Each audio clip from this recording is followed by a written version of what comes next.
بالحق المبين رب الشهداء والصديقين والصلاة والسلام على حبيب إله العالمين وخاتم النبيين سيد الأنبياء والمرسلين سيدنا ومولانا أبي القاسم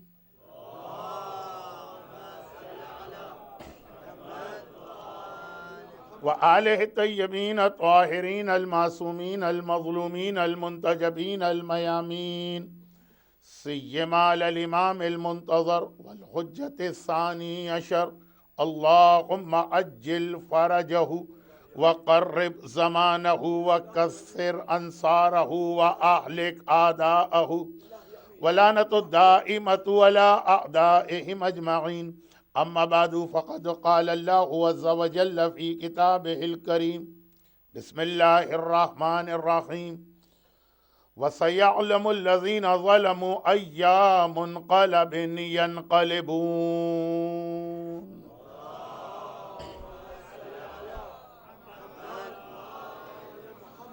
اگرچہ 1434 ہجرہ کا محرم اور ایام اعزاز شروع ہو چکے ہیں، لیکن میرا اندازہ یہ ہے کہ عام مومنین اور مومنات یہ خیال کریں گے کہ کل آنے والا کل جو اکارڈنگ ٹو اسلامک کیلنڈر 2 محرم کی رات ہوگی، یہ خیال کیا جائے گا کہ کل سے ایام اعزاز شروع ہو رہے ہیں، تو اس چیز کو ذہن میں رکھتے ہوئے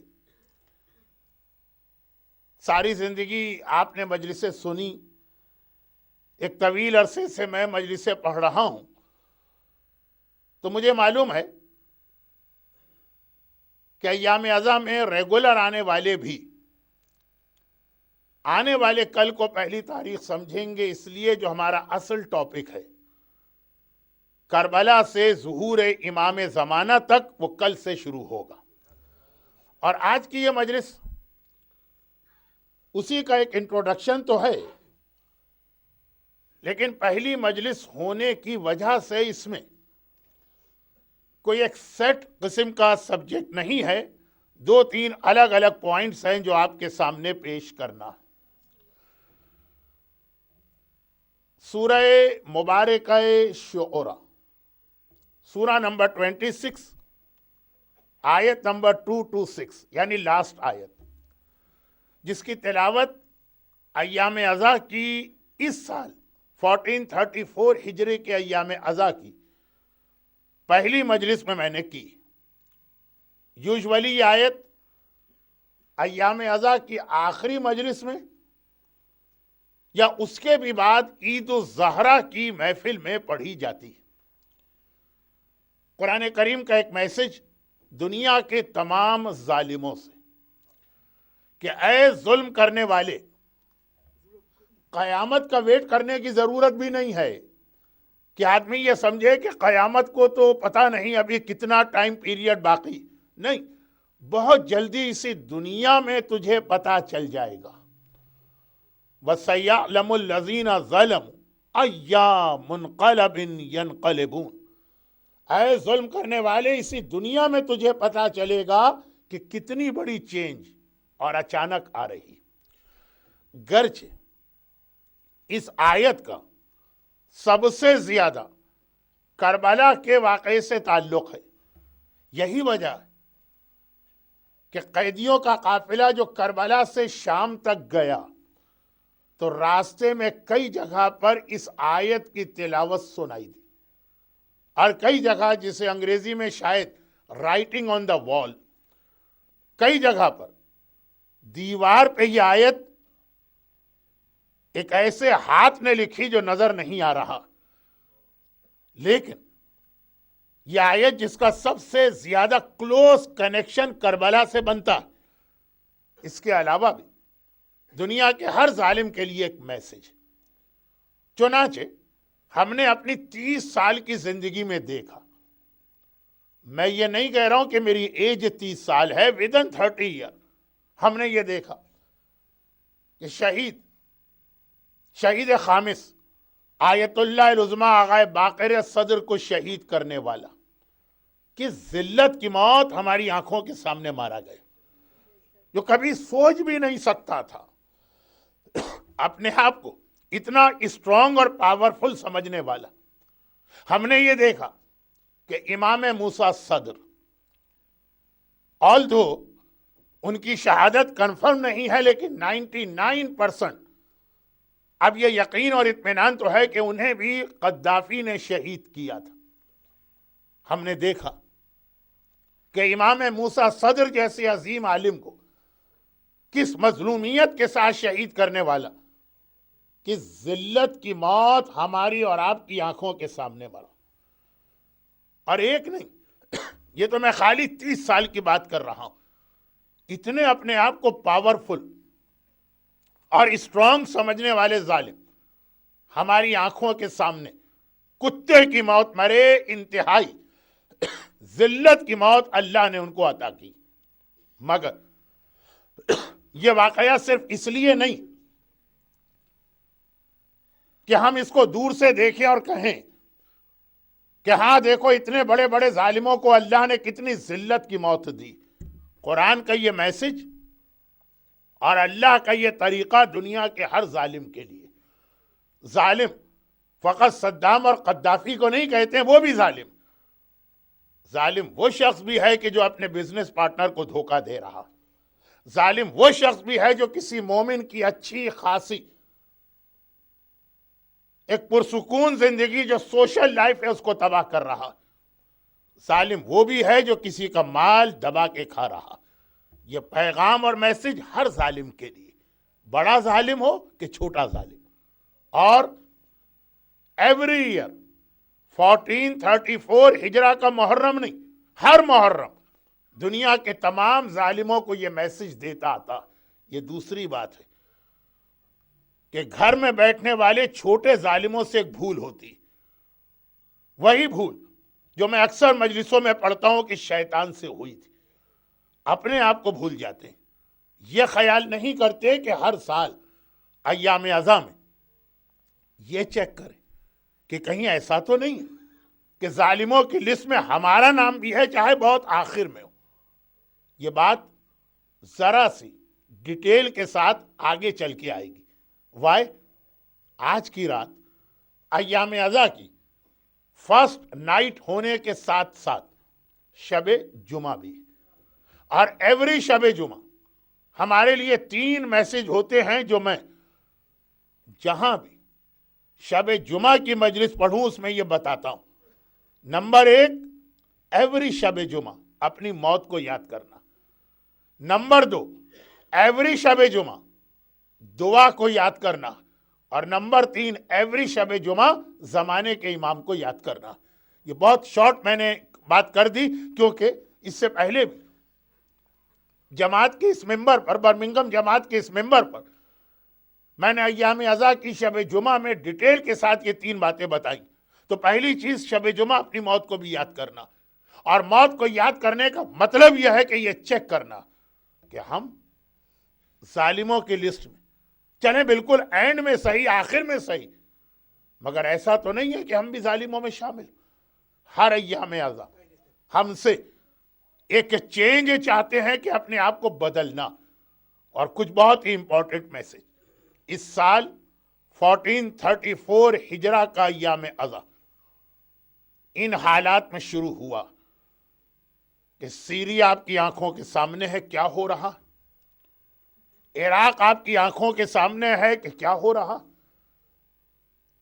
ابھی پہلی محرم بھی نہیں آئی تھی، 29 آف ذی الحجہ تھی، اور کتنے بوم ایکسپلوژن ہوا۔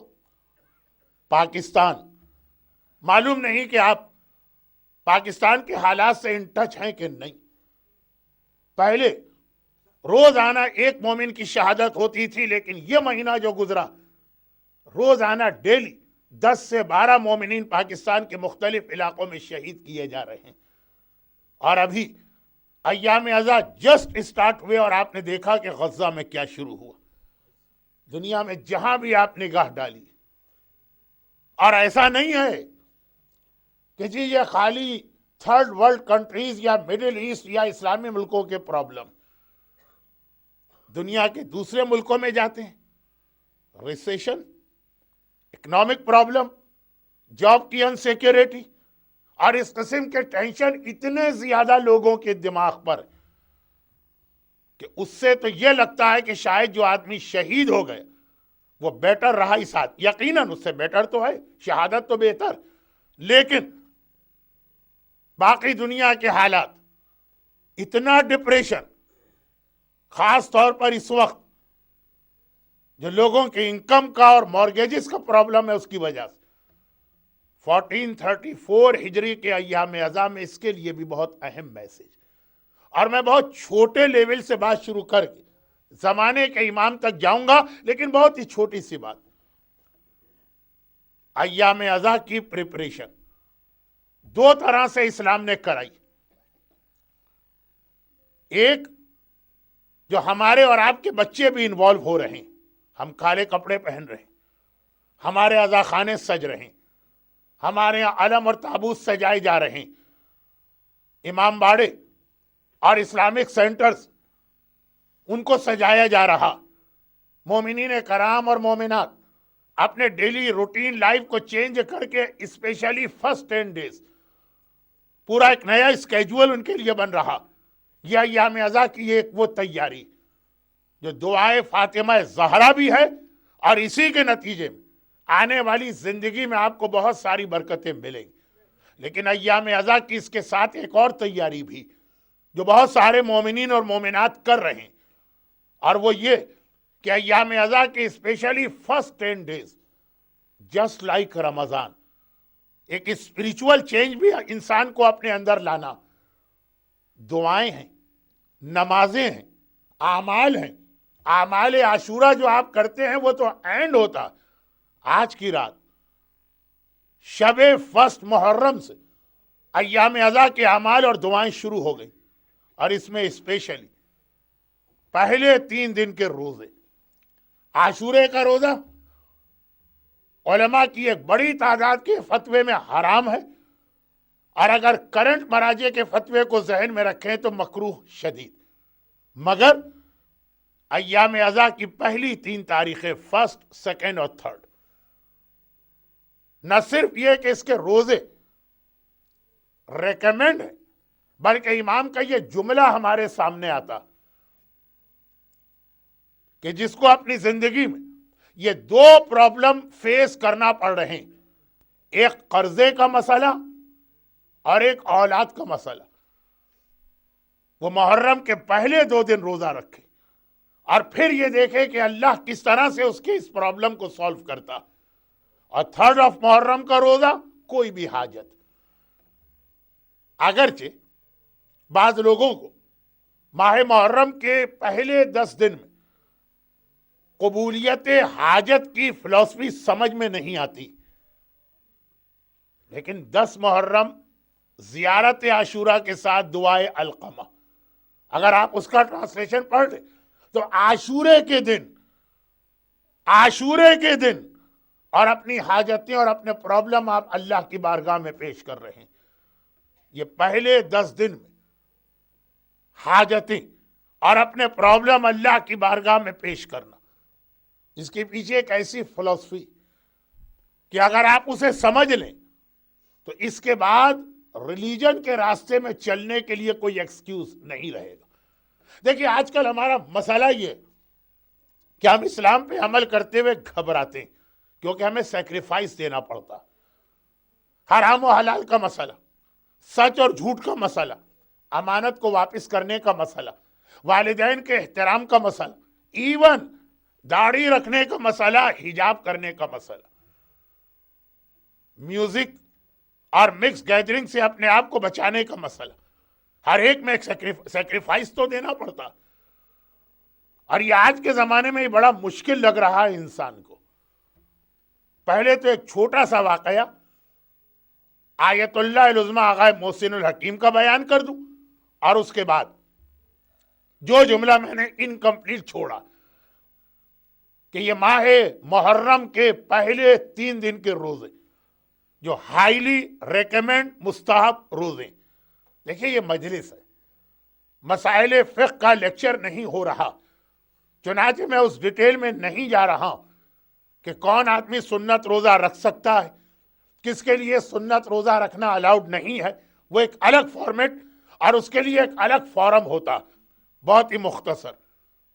محرم کا پورا مہینہ آپ سے قربانی چاہتا، ایک داڑھی اور ایک حجاب اور ایک مکس گیدرنگ اور ایک میوزک اور ایک حرام و حلال اور ایک مومن کا حق واپس کرنا، یہ تو کوئی قربانی نہیں۔ آیت اللہ العظمیٰ آقا محسن الحکیم علی اللہ مقامہ اس مجمع میں میرا اپنا اندازہ ہے کہ 70% مومنین ایسے جو ان کی تقلید بھی کر چکے، اس لیے کہ جب سے یہ اردو اور انگلش مجلسوں کا ایک ڈویژن ہوا ہے تو اردو مجلس میں آنے والے نارملی 40+ ہی ہوتے ہیں۔ آیت اللہ العظمیٰ آقا محسن الحکیم جیسی عظیم شخصیت جن کے علم، تقوی اور ان کی جو پرسنالٹی کا ایک گریس تھا، اس کو اگر میں بیان کرنے گیا تو آج کی مجلس کا پورا ٹاپک چینج ہو جائے گا۔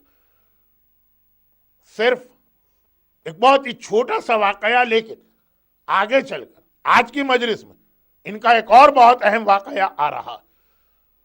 آقا محسن حکیم کے ایک بیٹے آیت اللہ رضا حکیم شہید، وہ یہ واقعہ کوٹ کر رہے ہیں کہ میرے والد اپنی زندگی کی آخری زیارت کے لیے جو کربلا گئے تھے، 90+، آقا محسن حکیم کا جب انتقال ہوا تو شاید وہ 91 ایئرس کے تھے، تو اپنی زندگی کی جو آخری زیارت کی تو جب کربلا معلیٰ تشریف لے گئے، جس کے بعد وہ نجف آئے اور پھر یا انتقال ہو گیا یا پھر جو صدام کے زمانے میں اس قسم کی جتنی بھی سسپیشیس موتیں ہوئیں اس کے نتیجے میں وہ شہید ہو گئے۔ وہ ایک الگ ہسٹری ہے جس کو بتانے کی اس وقت نہ ضرورت ہے نہ ٹائم۔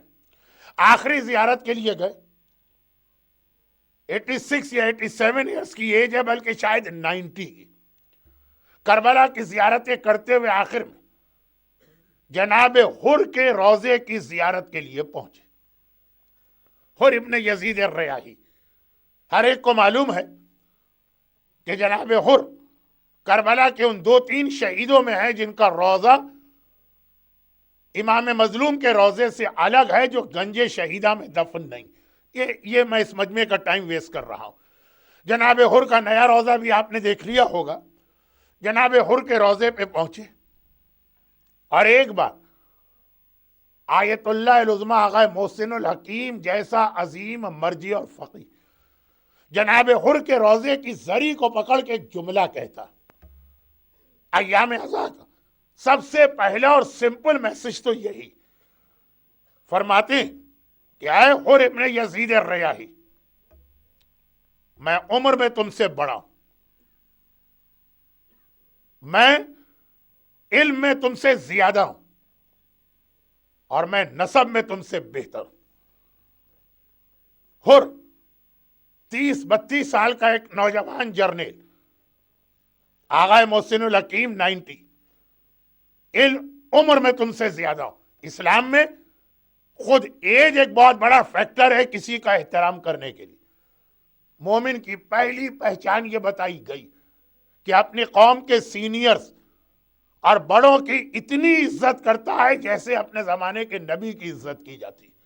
یہ حدیث ہے امام کی کہ تمہاری قوم میں جو ایجڈ لوگ ہیں، جو سینئر لوگ ہیں، ان کا وہ اسٹیٹس ہے جیسے کسی نبی کا اسٹیٹس اپنی امت میں ہوتا۔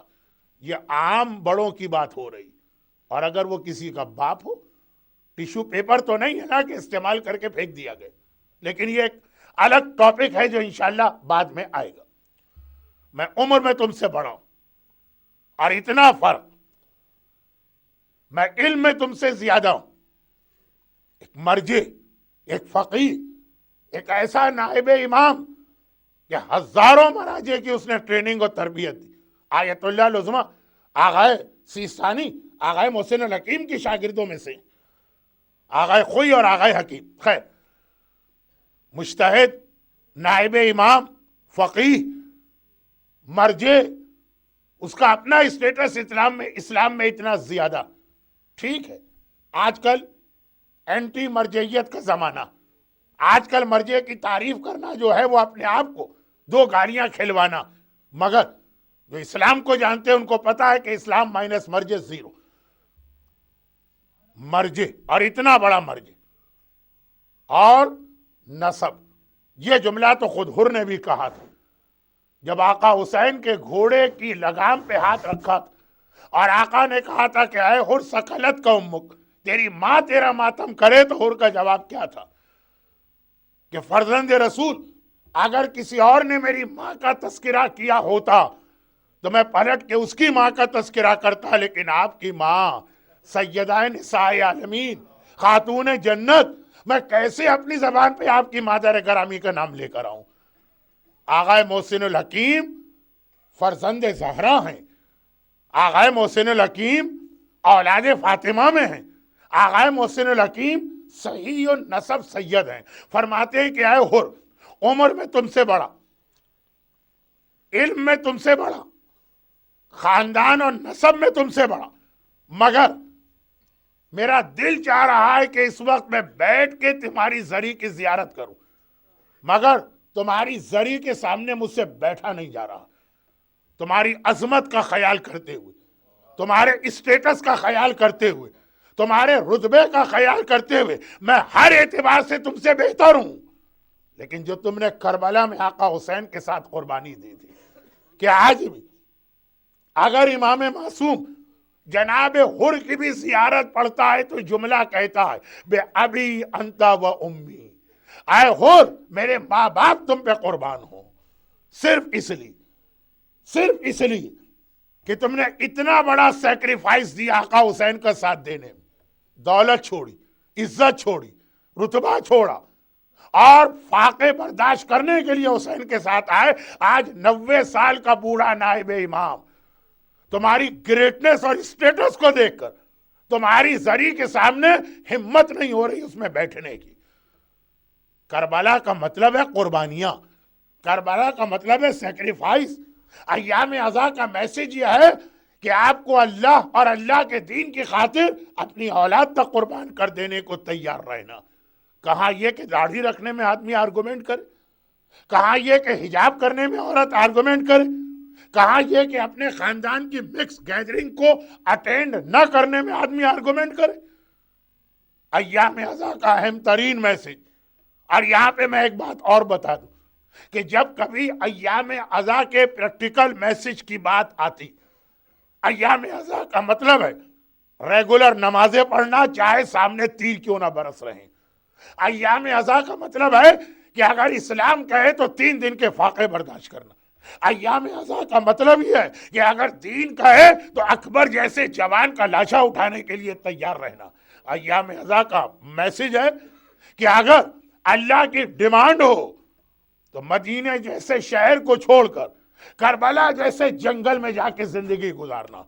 لیکن جب کبھی یہ بات کی جاتی تو عام طور پر شیطان ذہن میں خیال داخل کر دیتا ہے کہ یہ بات کرنے والا شاید عظمت حسین کو نہیں جانتا. نماز اور روزے کی بات کا مطلب یہ ہے یہ اہل بیت کے فضائل کا اقرار نہیں کر رہا. نماز اور روزے کی بات کا مطلب یہ ہے کہ ان کے دلوں میں لو آف اہل البیت یا محبت اہل بیت بہت کم ہے. تو ایک چھوٹی سی بات میں اس لیے بھی عرض کر رہا ہوں کہ میرے ٹاپک سے ریلیونٹ، اور اس لیے بھی عرض کر رہا ہوں کہ ہمیں اپنی قوم کے ان علماء کو یاد رکھنا. اسی مہینے میں یعنی نومبر میں دبئی سے یہ خبر آئی، یا شاید یہاں کے لیے لفظ ہو کہ دبئی سے یہ سماچار آیا، حجت الاسلام والمسلمین مولانا صادق علی شاہ نجفی صاحب کا انتقال ہو گیا. ابھی 1 ویک ہوا. اس مجمع کے اندر کتنے ہی ایسے لوگ ہیں جو دبئی میں رہ کر پھر یہاں پہ آئے. انہیں معلوم ہے کہ میں نے کس عظیم عالم کا تذکرہ کیا. آغا محسن الحکیم کے ساتھ ہر وقت اٹھنے بیٹھنے والے ایز این انگلش